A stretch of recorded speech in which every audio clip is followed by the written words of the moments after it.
시편 128편 1절에서 6절까지의 말씀입니다. 찾으셔서 함께 읽으면 참 좋을 것 같습니다. 함께 읽도록 하겠습니다. 여호와를 경외하며 그의 길을 걷는 자마다 복이 있도다. 내가 내 손이 수고한 대로 먹을 것이라. 내가 먹게도 흥통하리로다. 내 집 안방에 있는 내 아내는 결실한 포도나무 같으며 내 식탁에 둘러앉은 자식들은 어른 감감나무 같으리로다. 여호와를 경외하는 자는 이같이 복을 얻으리로다. 여호와께서 시온에서 내게 주시리로다. 너는 평생에 예루살렘의 언약을 보며 내 자식의 자식을 볼지어다. 이스라엘에게 평강이 있을지어다. 아멘. 우리는 기본적으로 복이라는 단어를 너무나 좋아합니다. 맞죠? 이왕이면 안 되는 것보다 잘 되는 것을 원하고 또 저주보다는 복된 것들을 구하면서 또 하나님께서 우리의 삶에 많은 것들을 채워주시는 복을 구하며 살아갑니다. 그래서 우리는 교회에서 복이라는 단어도 많이 사용하고 특별히 축복이라는 단어를 많이 사용합니다. 축복이라는 뜻을 아시죠? 복을 빈다라는 의미가 됩니다. 그래서 우리가 이 말을 사용할 때는 조금 우리가 기억해야 될 영역이 있습니다. 무엇이냐면 하나님이라는 부분인데요. 하나님은 우리에게 복을 주시는 분인데 가끔 하나님 축복해 주세요. 하나님 복을 빌어주세요. 누구에게? 우리가 말 실수를 할 수 있다는 겁니다. 왜 이런 말을 드리냐면요. 오늘 말씀의 핵심이 되는 복이 우리에게 무엇인지를 먼저 확실하게 알고 오늘 말씀을 들었으면 좋겠다라는 바람이 있어서 그렇습니다. 자, 우리의 삶의 참된 복은 무엇일까요? 건강한 것, 우리 자녀들이 잘 되는 것, 또 평안한 가정, 또 내 하는 일들이 잘 되는 것, 모두 하나하나가 다 복이 맞습니다. 하지만 우리가 성도로서 정말 소유해야 될 복이 있다면 무엇일까요? 바로 하나님 그분입니다. 우리는 이 사실을 먼저 인정하며 고백하며 나가야 됩니다. 하나님이 우리의 복이십니다. 믿으십니까? 아멘. 오늘 그 믿음을 가지고 함께 말씀의 자리로 나가기를 소망합니다.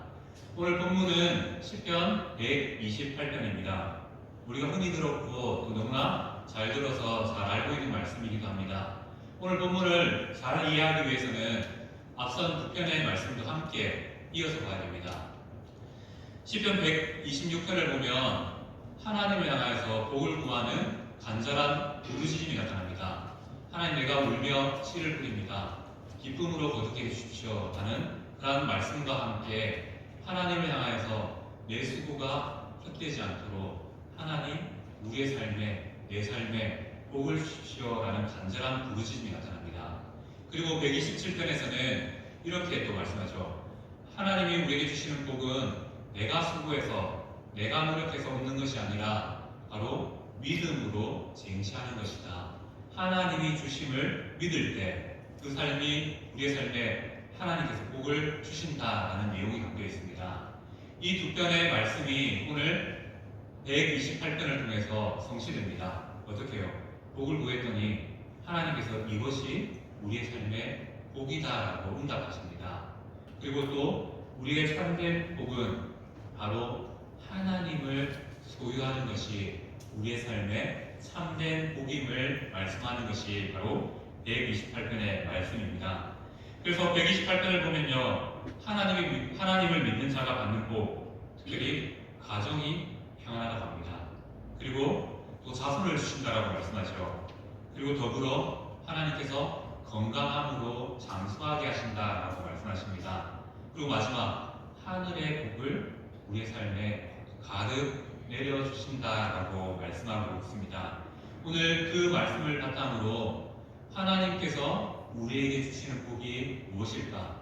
그리고 우리는 어떻게 그 복을 누릴 수 있을까를 함께 말씀을 통해서 살펴보도록 하겠습니다. 먼저 오늘 본문의 1절 말씀을 보면 복이 있다라는 말씀을 통해서 복이 있는 자가 도대체 누구인가? 누가 복을 누리고 있는 자인가를 말씀하고 있습니다. 저기 시편 전체는 시편 1편과 2편이 서론이 되어서 그 말씀이 전체의 말씀들을 시비합니다. 그래서 복 있는 사람이 누구인지를 알기 위해서는 시편 1편의 1, 2절 말씀을 우리가 주목할 필요가 있습니다. 함께 읽겠습니다.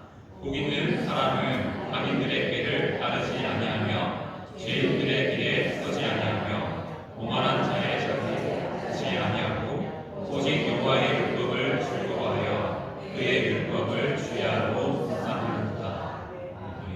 누가 복 있는 자입니까? 말씀에서 다룬 것처럼 이러한 자가 복이 있는 자라는 것을 말씀하고 있습니다. 바로 이 복 있는 자가 오늘 본문 1절에 여호와를 경외하며 그의 길을 걷는 자라는 단어로 요약됩니다. 바로 여호와를 경외한다는 것은 무엇을 의미합니까? 하나님을 늘 기억하며 살아가는 마음, 두려워하는 그 마음을 경외라는 단어에 담고 있습니다. 그렇기 때문에 하나님을 경외하는 자는 어떻게 살까요? 시편 1편의 말씀처럼 악인들의 길을 따르지 않습니다. 죄인들의 길에 서지 않습니다. 오만한 자들의 자리에 앉지 아니합니다. 이것이 바로 하나님을 경외하는 자, 여호와를 경외하는 자라고 말씀하고 있습니다. 요약하고 정리하면 이거죠. 바로 여호와를 경외하는 자는 어떠한 모습으로 살아갑니까? 우리의 삶에서 죄를 떠나려고 노력하는 모습으로, 죄를 철저히 걷어내려고 노력하는 모습으로 살아가는 자가 여호와를 경외하는 자라고 말씀하고 있습니다. 우리는 이 말씀을 바탕으로 기억해야 됩니다.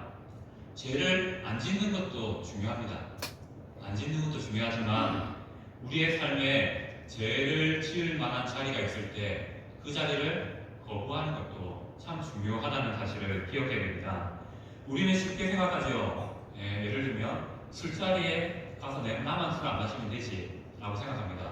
근데 그렇게 되던가요? 술자리에 가면 또 누군가 계속 권하다 보면 자연스럽게 그런 문화에 젖어버리는 것이 우리의 모습입니다. 성경에서도 술만 안 취하면 되지 라고 했잖아 라고 하면서 우리는 삶 속에서 의외로 많은 부분에 타협하며 살아갑니다. 그리고 이번 한 예배 한번 빠진다고 내 삶에 큰일이 일어나나 라고 타협하며 살아가죠. 남들은 다 사람들을 속이면서 사는데 내가 한번 속이는 것 같아 라고 타협하면서 살아갑니다. 오늘 말씀은 하나님을 경외하는 자는 어떠한 자인가? 바로 이러한 타협이 아니라 나의 삶에서 죄를 떠나려고 노력하는 그러한 죄를 지을 상황조차도 거부하는 그러한 자가 여호와를 경외하는 자라고 말씀하고 있습니다. 바로 여호와를 경외한다는 것은 이러한 의미가 있는 것이죠. 죄를 거부하는 것, 죄에 대해서 민감한 삶을 살아가는 것이 바로 여호와 하나님을 경외하는 자라는 모습입니다. 술자리에 가서 술을 먹지 않겠다 하는 것보다 아예 술자리를 거부하는 것이 우리의 지혜라는 것을 말씀하고 있습니다. 그리고 더 나아가서 성도라면 이런 말 하면 좀 상처받는 분들이 있을 수 모르겠습니다. 장사를 할 때도 성도이기 때문에 술을 팔지 않을 수 있는 믿음, 이런 것도 어떻게 보면 여호와를 경외하는 자의 모습이라고 말씀할 수 있습니다. 우리는 쉽게 타협하죠. 어떻게 타협합니까? 많이 팔아서 남겨서 11조 헌금하면 하나님도 기뻐하실 것이다 라고 생각합니다. 아니죠. 하나님을 경외하는 자를 기뻐하십니다. 하나님이 이러한 방법들로, 부당한 방법들로 얻은 이익을 하나님께 바치는 것을 기뻐하시는 것이 아니라 오히려 우리가 하나님을 경외하는 모습으로 죄를 끊어내려고 하는 그 모습 자체를 기뻐하시는 분이 하나님이시라는 것이죠. 우리는 늘 살면서 경험해 보시지 않았습니까? 욕을 잘하는 사람 옆에 있으면 우리가 욕을 배울까요? 그 사람을 욕을 끝에 만들 수 있을까요? 욕을 배우는 게 더 빠릅니다. 왜 그렇습니까? 우리는 제약된 본성이기 때문에 죄를 더 가까이 하고요. 죄를 더 빨리 흡수합니다. 좋은 것들을 흡수하면 얼마나 좋겠습니까? 하나님이 원하시는 것들을 늘 말씀에 마음에 새기고 그 말씀대로 살려고 하면 얼마나 좋겠습니까? 그런데 우리 삶의 자리는 그렇지 않다는 것이죠. 이러한 우리에게 오늘 말씀은 말씀하는 겁니다. 여호와를 경외하는 자가 되어라라고 말씀합니다. 죄의 자리를 거부할 뿐만 아니라 그 죄의 자리를 떠날 수 있는 믿음을 가지라고 말씀합니다. 근데 문제는 이거죠. 무엇입니까? 우리 마음 가운데는 제 자리를 떠나고 싶은 마음이 가득합니다. 이왕이면 술자리도 안 가고 싶고요. 나쁜 행동들이 있는 그 자리도 안 가고 싶습니다. 그런데 현실은 어떻습니까? 갈 수밖에 없어요. 현실은 거부하기가 너무 힘들다는 것입니다. 그런데 우리는 기억해야 됩니다. 이러한 거부가, 이러한 죄에 대한 민감함은 우리에게 분명히 피해를 일으킨다는 겁니다. 내가 하나님을 사랑하고자 하고요, 하나님을 경외하고자 라고 다짐하는 순간 우리의 삶에 많은 것들이 문제가 되어서 걸립니다. 그리고 세상은 말하죠. 해. 그 정도는 괜찮아. 그 정도는 괜찮을 거야. 라고 말을 하게 됩니다. 근데 우리는 그 목소리가 잘 들려요. 하나님은 하지 마. 라고 하시는데 우리는 해도 돼. 라는 이 속삭임이 더 잘 들리게 됩니다. 어떻게 보면 우리 생각도 그렇지 않습니까? 하나님 있지만 세상 속에 살기 때문에 조금 유순하게, 좀 이렇게 내려놓고 살면 더 편하고 좋을 것 같다라고 생각합니다. 그런데 그거 아십니까? 세상이 기대하는 신앙에는 그것이 아니라는 것이죠. 세상이 기대하는 신앙에는 어떤 모습일까요? 물론 우리를 그렇게 계속 사단이 꼬입니다. 어떻게 해요? 그 정도는 괜찮아. 그 정도는 괜찮아 라고 꼬입니다. 하지만 세상 사람들이 교회를 욕하는 이유가 무엇입니까? 교인인데 바르게 안 살아요. 교인인데 교인답게 살지 않는 겁니다. 세상 사람들은 그것을 원하는 거 아니겠습니까? 우리가 담대함을 가지고 이 죄에 대한 확실한 구분을 가지고 살아간다면 오히려 그것이 세상이 기대하는 기독교인의 모습일 수 있다는 것입니다. 물론 이 과정까지 나가기에는 많은 것들이 요구될 겁니다.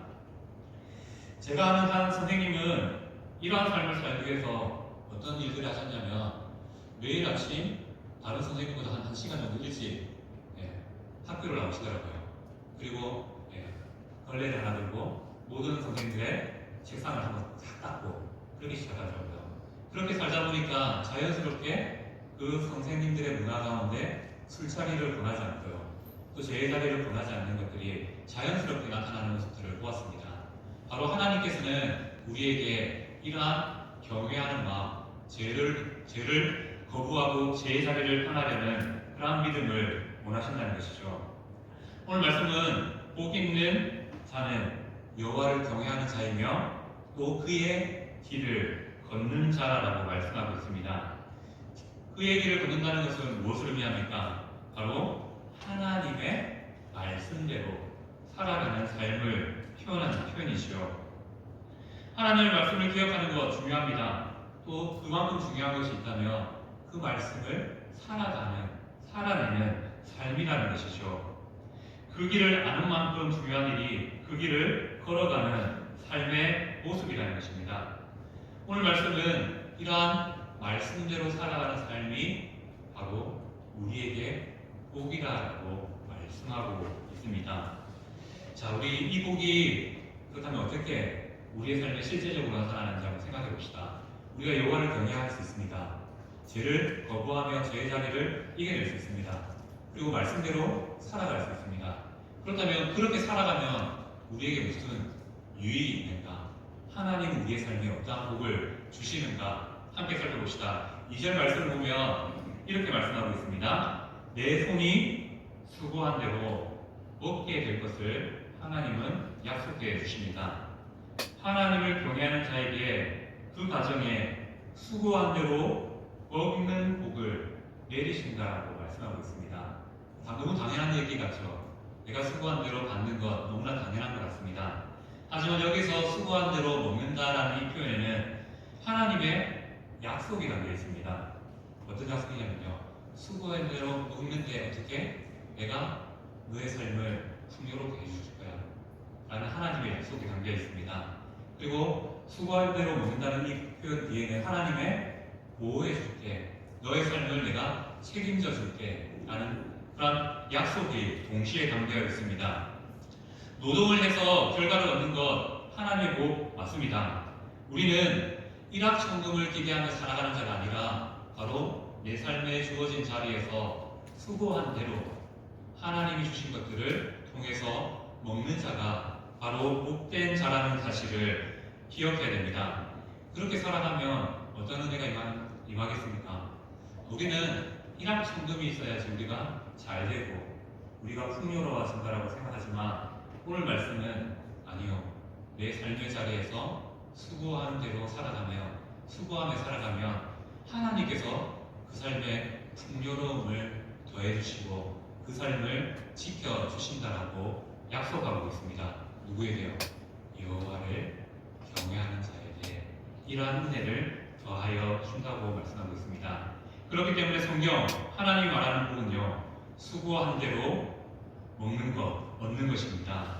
여기는 하나님의 약속이 담겨 있다는 것이죠.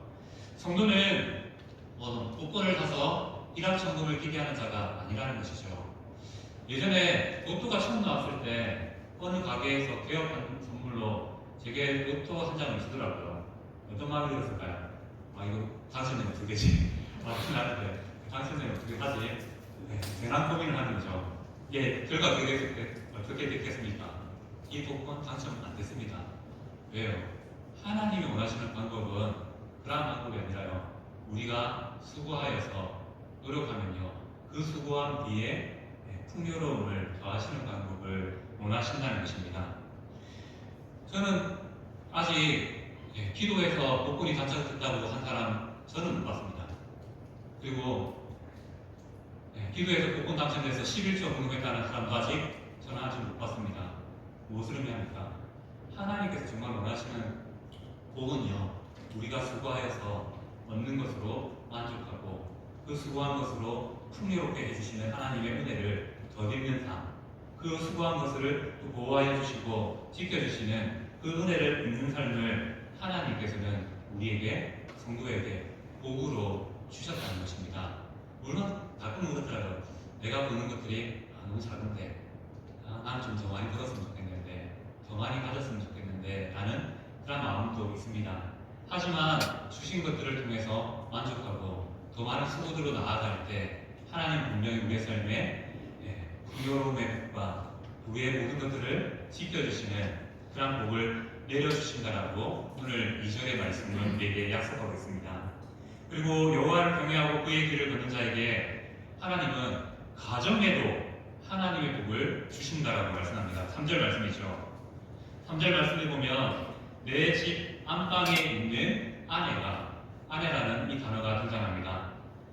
이 표현을 이해하기 위해서는 잠언 7장 11절 말씀을 봐야 됩니다. 보면 여인이 있는데 그의 발이 집에 머무르지 아니하는 여인이 등장합니다. 오늘 본문의 여인은 이 여인과 반대되는 여인이라는 거죠. 바로 내 집 안방에 있는 아내라고 설명하고 있습니다. 무엇을 의미합니까? 아내가 집에 있고 아내가 밖에 있다는 것은 당시 관점을 보면요, 무엇을 의미합니까? 부정한 아내를 의미하기도 합니다.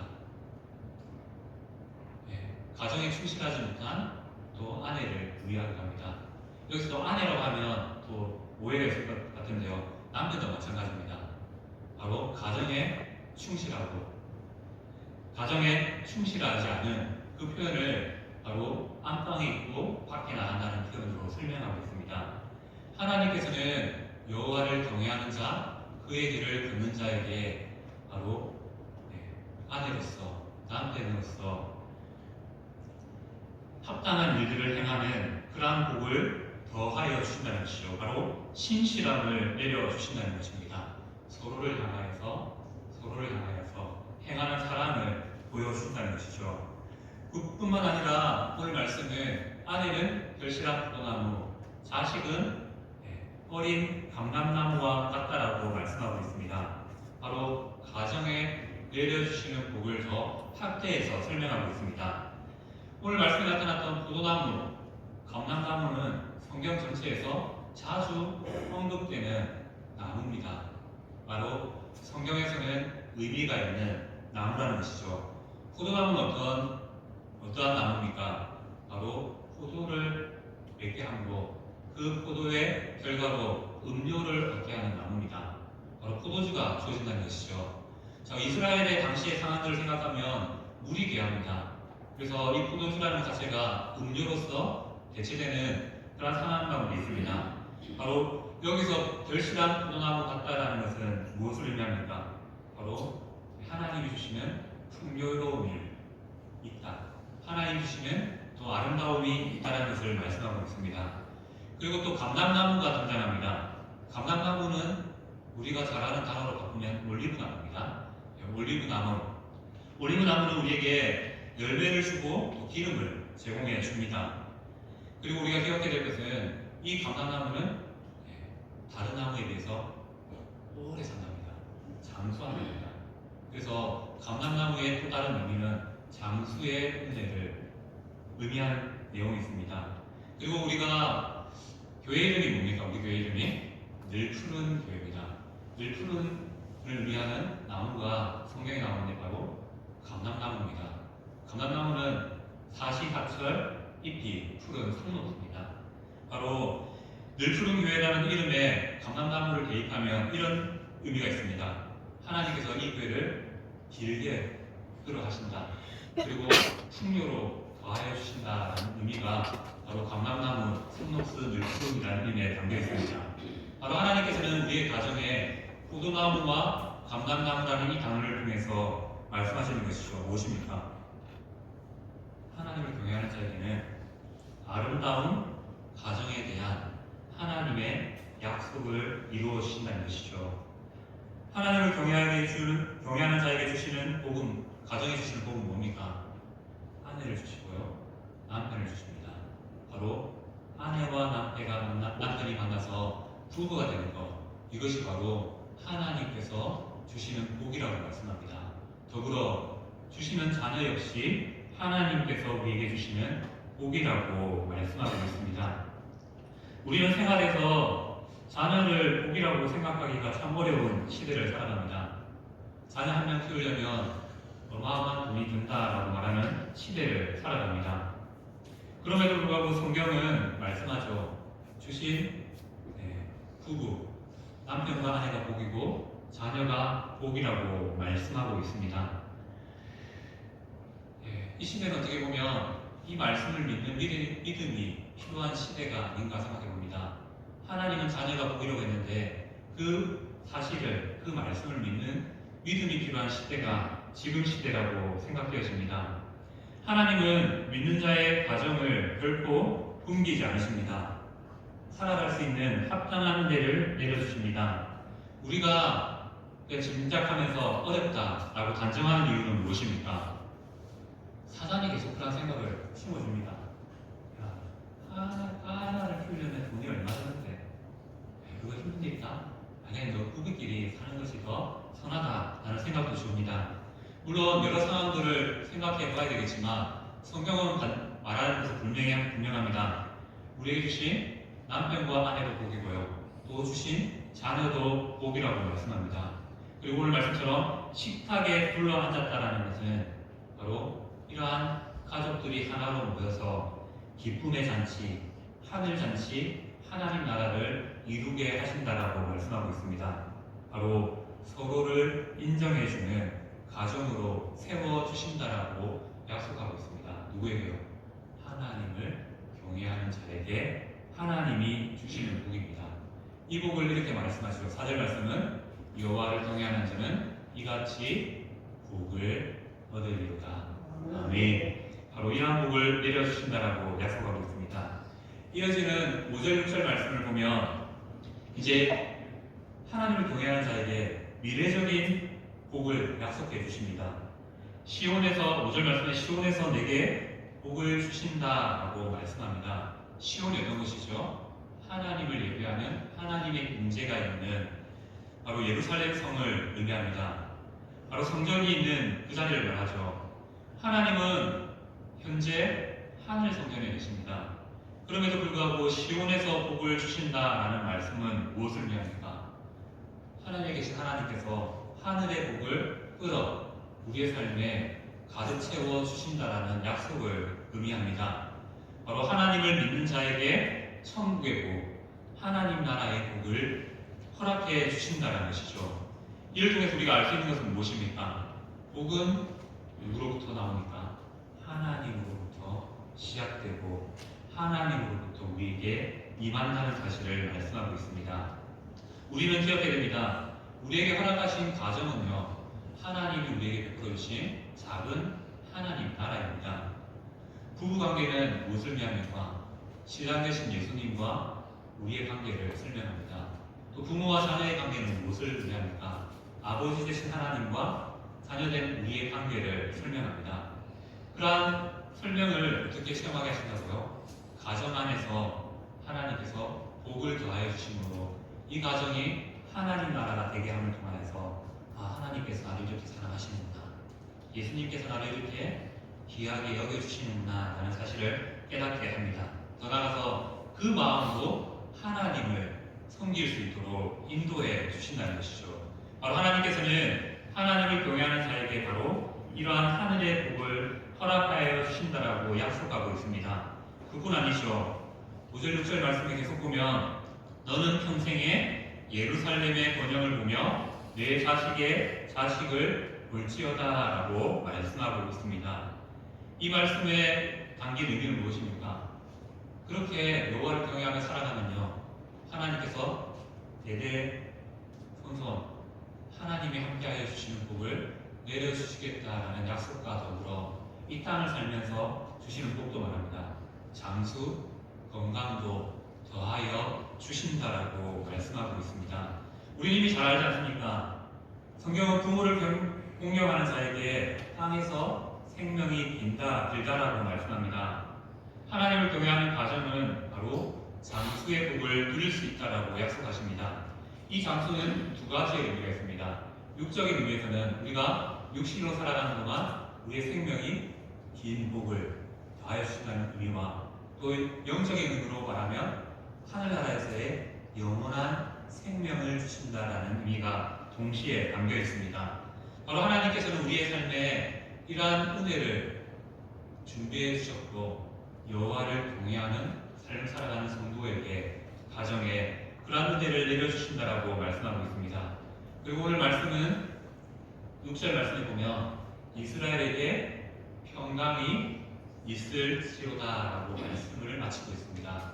이스라엘에게 평강이 있을지로다 이 표현은요, 제사장의 기도, 제사장의 복의 선포를 말씀하고 있습니다. 지금 우리 예배로 말하면요, 축도, 바로 강복 선언을 말하는 부분이 6절의 말씀입니다. 예배의 마지막에 축도, 복을 선포하는 이유는 무엇입니까? 바로 제사장이 예배 후 이스라엘 향하여서 복을 선포했던 원리와 똑같습니다. 제사장이 복을 선포할 때 백성들은 어떻게 하답합니까? 아멘으로 하답합니다. 이는 무슨 의미입니까? 오늘 말씀 앞에 말씀했던 그 복이 우리가 아멘으로 받으면요, 그 복이 우리의 삶에, 가정에 하나님의 은혜로 이루어진다는 것을 말씀하고 있습니다. 우리 너무 놀랍지 않습니까? 우리가 정말 바라는 것들이 오늘 말씀에 담겨 있습니다. 내가 하는 일이 잘 된대요. 그리고 우리가 건강하게 해주셔야 합니다. 그리고 우리의 가정이 화평 가운데 있을 수 있다고 말씀하십니다. 그리고 하나님께서는 우리의 믿음을 보시고 하늘의 복을 풀어서 우리의 삶에, 우리의 가정에 주신다고 말씀합니다. 이스라엘은 어떻게 반응하면 됩니까? 이스라엘에게 평강이 있을지어다 라고 말했을 때 아멘으로 하다보면 이 은혜가 우리의 삶에, 가정에 온전히 임한다고 말씀하고 있습니다. 그리고 우리가 기억해야 될 것은 이스라엘에게 평강이 있을지어다 라는 이 표현 뒤에는 하나님이 주시는 복은 개인적이기도 하지만 더 나아가서요, 공동체적인 복을 주신다는 것을 의미합니다. 자, 우리 가정이 왜 잘 되게 하실까요? 이스라엘의 나라의 입장에 보면요, 하나님은 믿는 자의 한 가정을 복되게 하시는 이유는 결국 이스라엘을 번영케 하시기 위해서 한 가정을 복되게 하신다라고 말씀하는 것과 같습니다. 바로 우리의 삶에 복을 주시는 이유는 이 교회가 잘 되게 하시는 또 그 더함의 은혜가 있다는 것을 말씀하고 있습니다. 그러한 은혜가 우리의 가정이 잘됨을 통하여서 또 교회의 섬김을 통하여 교회를 향한 마음들을 통하여서 늘 푸른 교회에 번영으로, 복주심으로, 풍요로 나타나는 내가 나타나기를 간절히 소망합니다. 네, 오늘 말씀을 한번 정리해 보겠습니다. 여호와를 경외하는 자, 바로 하나님을 믿고 따라가기를 다짐하는 자이죠. 그러한 자에게 하나님은 오늘 우리를 복 있는 자라 칭하면서 하나님의 약속을 주십니다. 어떤 약속입니까? 수고한 대로 먹게 하신다라고 말씀합니다. 이 말은 하나님의 약속입니다. 우리가 삶의 자리에서 열심히 일하면요, 그에 합당한 것을 누리게 하시고 그에 합당한 것들을 통해서 우리 삶을 풍요롭게 해주신다라고 말씀합니다. 또한 그 가진 것들을 온전히 지켜낼 수 있는 보호하심의 은혜도 내려주신다라고 합니다. 그래서 우리가 세상 사람이 봤을 때, 저 사람 복되다, 복받았다라고 말을 들을 수 있도록 인도해 주신다는 것이죠. 더불어 수고한 대로 먹을 때 더불어 화목한 가정을 허락해 주신다라고 말씀합니다. 그뿐인가요?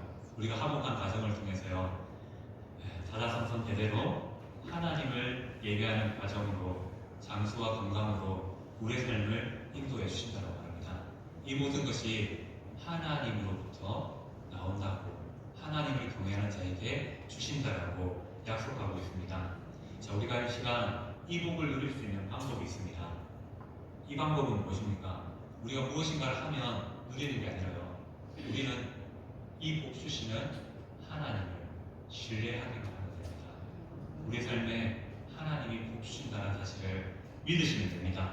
그 믿음이 바로 우리의 삶의 복으로 응답받습니다. 결국 우리의 복은 무엇입니까?